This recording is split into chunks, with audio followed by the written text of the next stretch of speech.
In an era of DNA evidence, investigators say so far there is none to help solve a double homicide that happened in St. Augustine almost 6 years ago.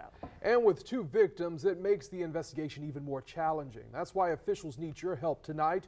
Our Katie Jeffries joins us for tonight's Unsolved.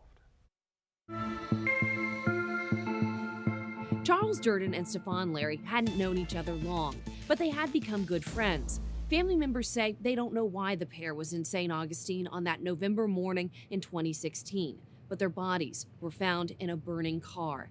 Now investigators believe the community knows more than they are telling.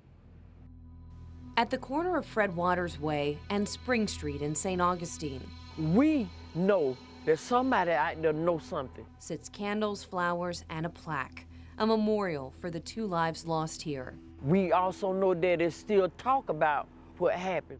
But it was a very different scene on November 16th, 2016. It's going to be that investigation that I take to my grave.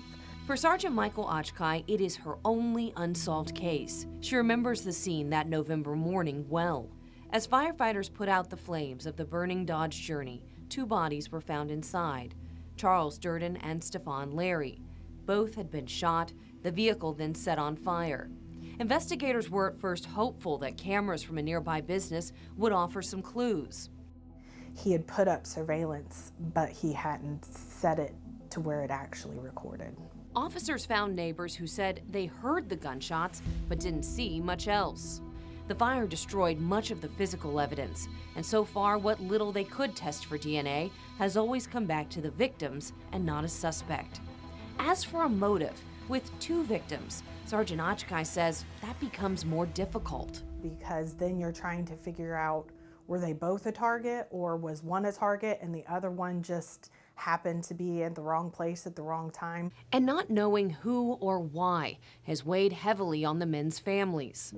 Annette Durden says she was told she would never have children, but Charles was her miracle baby, her only child, a young man that loved basketball and testing out the food his mom and aunt cooked.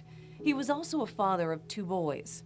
And he was a proud daddy, and very responsible father. He loved his kids, would do anything for them 2 boys. While the family is trying to stay strong for his children, Annette's sister says it hurts to still be mourning her nephew and see the pain Annette is in.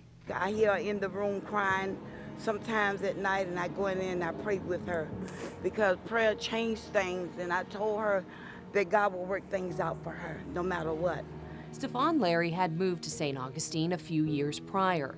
His sister, April Mariani, says Stefan was a hard worker and nice person, and she can't imagine why someone would kill him. That's why I have a hard time with it, because, he's not the person, like a bad person that, would go around doing all kind of things, for this to happen.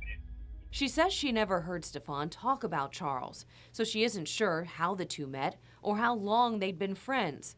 But people need to speak up.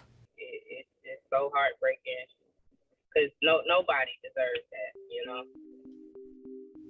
Annette believes it had to be somebody close. She says Charles would not have let someone in the car he didn't know. The person or persons that did this to these 2 young men, they're still out there, they're living their lives, they're with their kids. My grandkids don't have their father, they took that from them. Sergeant Ochkai says to close this case, she is going to need help from the community. Somebody's going to talk eventually, and that's what we need. Is we need the community to keep their eyes and their ears open for us, and then have the courage to pick up the phone and give us a call so that we can at least look into it. And possibly close this case, giving answers to 2 families with so many questions. If you know anything about the murders of Stefan Larry and Charles Durden, please contact the St. Augustine Police Department. Katie Jeffries, First Coast News, on your side.